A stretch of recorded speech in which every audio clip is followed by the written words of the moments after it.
Hi hello, ഞാൻ ഇന്ന് വന്നിട്ടുള്ളത് ഒരു റിയാക്ഷൻ ചെയ്യാൻ വേണ്ടിയിട്ടാണ്. നമ്മുടെ Kerala story first Kerala story part 1 വന്നപ്പോൾ അതിനകത്ത് അവരുന്നയിച്ച ഒരു കാര്യം എന്താണെന്ന് വെച്ചാൽ 33,000-ഓളം പെൺകുട്ടികളെ ഇതുപോലെ ലവ് ജിഹാദിലൂടെ അങ്ങ് മാറ്റി, മുസ്ലിംസ് മാറ്റി, അതുപോലെ ISISലോട്ട് മാറി എന്നൊക്കെ പറഞ്ഞ് കുറേ സ്റ്റോറീസ്. അത് കഴിഞ്ഞിട്ട് ഇപ്പം പാർട്ട് 2 വന്നിരിക്കുന്നത് ബീഫ് വായിൽ കുത്തിക്കയറ്റി എന്ന് പറഞ്ഞ് എന്തിനു വേണ്ടിയിട്ട് മതങ്ങളെ തമ്മിൽ തല്ലിച്ച്, അല്ലെങ്കിൽ അങ്ങോട്ടും ഇങ്ങോട്ടും വർഗീയത കലാപങ്ങൾ അങ്ങോട്ടും ഇങ്ങോട്ടും ഉണ്ടാക്കിച്ച് എന്തിനു വേണ്ടിയിട്ടാണ് ഇങ്ങനെയൊക്കെയുള്ള സിനിമകൾ ഇറക്കുന്നത്?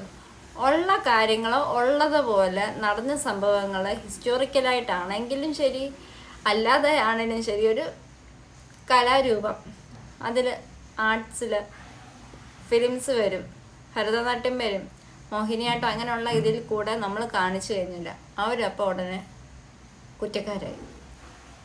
അവിടുന്ന് റെയ്ഡ് വരുന്നു, ഇവിടുന്ന് റെയ്ഡ് വരുന്നു, അവിടുന്ന് ഇവിടുന്നെല്ലാം കുറ്റം. സെൻസർ ബോർഡ് കുറേ പോർഷൻസ് കട്ട് ചെയ്യണം എന്നൊക്കെ പറഞ്ഞുള്ള ഉത്തരവുകൾ. ഇതൊക്കെ എന്തിനു വേണ്ടിയിട്ട്? ആരെ രക്ഷിക്കാൻ വേണ്ടിയിട്ട്? എന്തിനു വേണ്ടിയിട്ട് ചെയ്യുന്നു? ഇതൊക്കെ ചോദിക്കുമ്പോൾ, അല്ലെങ്കിൽ ഞാൻ ഇതിനെക്കുറിച്ച് മെയിനായിട്ട് വീഡിയോ ഇടുമ്പം തന്നെ പ്രത്യേകിച്ച് പിടിക്കത്തില്ല എന്നറിയാം, എങ്കിൽ പോലും ചോദിക്കാതിരിക്കാൻ പറ്റുന്നില്ല.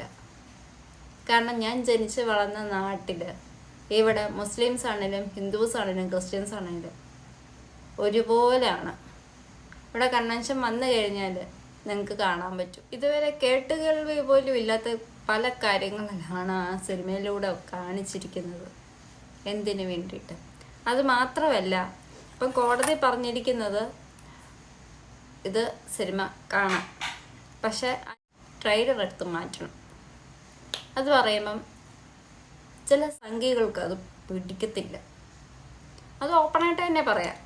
കാരണം എന്താണെന്ന് വെച്ചാൽ എനിക്കും രാഷ്ട്രീയമില്ല, അതുകൊണ്ട് തന്നെ പറയുന്നതുകൊണ്ട് എനിക്കൊരു കുഴപ്പവുമില്ല.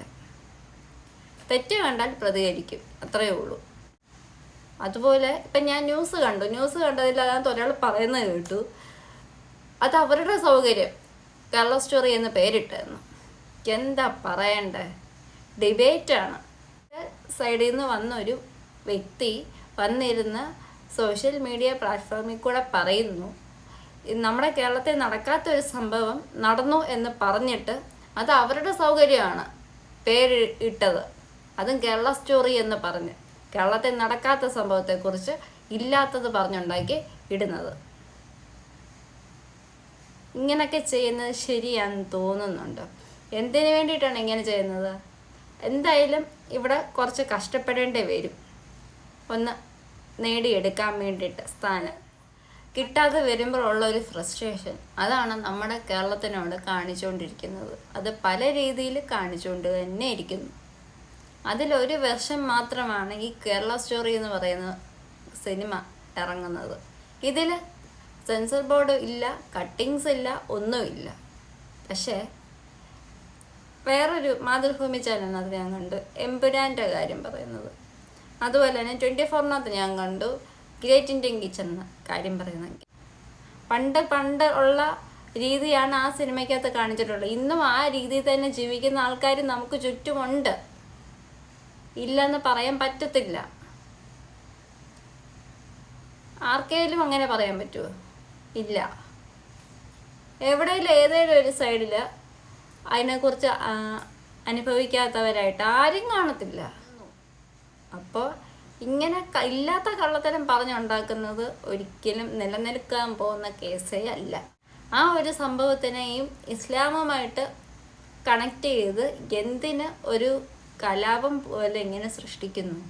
അതിനെ ചോദ്യം ചെയ്യാനുള്ള ഉത്തരവാദിത്വം കേരളത്തിലെ ജനങ്ങൾക്കുണ്ട്. എന്താണെന്ന് വെച്ചാൽ കേരളത്തിൻ്റെ പേരാണ് ആ സിനിമയ്ക്ക് ഇട്ടിരിക്കുന്നത്, ദ കേരള സ്റ്റോറി പാർട്ട് 2. അത് ഈ വർഗീയതയും അതും ഇതുമൊക്കെ കൂട്ടിക്കലർത്തി ഒരു രാജ്യത്തിനെ ഇല്ലാതാക്കുവല്ല വേണ്ടത്. ശരിക്കും പറഞ്ഞാൽ ഇത് തലയ്ക്ക് മത്ത് പിടിച്ചിരിക്കുന്ന ആൾക്കാരാണെന്നുണ്ടെങ്കിൽ ഇത് വിശ്വസിച്ച് അവിടെ ഇരിക്കത്തേ ഉള്ളൂ. പക്ഷെ ഒന്ന് വെളിയിലോട്ടൊക്കെ ഒന്ന് ഇറങ്ങി നിങ്ങളൊന്ന് ശരിക്കും ശ്രദ്ധിച്ചു നോക്ക്. എവിടെ നടന്നിട്ടുണ്ട് ഇങ്ങനെ ബീഫ് വായി കുത്തിക്കയറ്റുന്നത്? ഇന്ന് പ്രസ് മീറ്റിൽ കുറച്ച് പേരെ കൊണ്ടുവന്നിട്ടുണ്ടല്ലോ അവർ. ഫസ്റ്റ് അവരെന്താ പറഞ്ഞേ, ഞങ്ങൾ ഫുൾ റിസർച്ച് ചെയ്തു എന്നിട്ടാണ് ഞങ്ങൾ ഈ സിനിമ ഇറക്കുന്നതെന്ന്.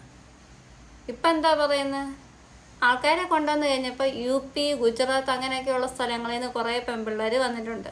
കേരളത്തിൽ നിന്ന് ഇന്ത്യ പെണ്ണ്, കേരളത്തിലെ പെണ്ണ് അവിടെ പോയി. ഞങ്ങൾ റിസർച്ച് ചെയ്തിട്ടാണ് ഈ സിനിമ ഇറക്കിയെന്ന് പറഞ്ഞ് കേരളത്തിൽ നിന്ന് അങ്ങനെ ഒരു പെണ്ണിനെയെങ്കിലും നിങ്ങൾക്ക് കൊണ്ടുവരാൻ പറ്റുമോ? ഇല്ല. അപ്പം അങ്ങനെ ഒരു സംഭവം നടന്നിട്ടുണ്ടോ? ഇല്ല. പിന്നെ എന്തിനാ കേരള സ്റ്റോറി എന്നും പറഞ്ഞുകൊണ്ട് പേരിട്ടു.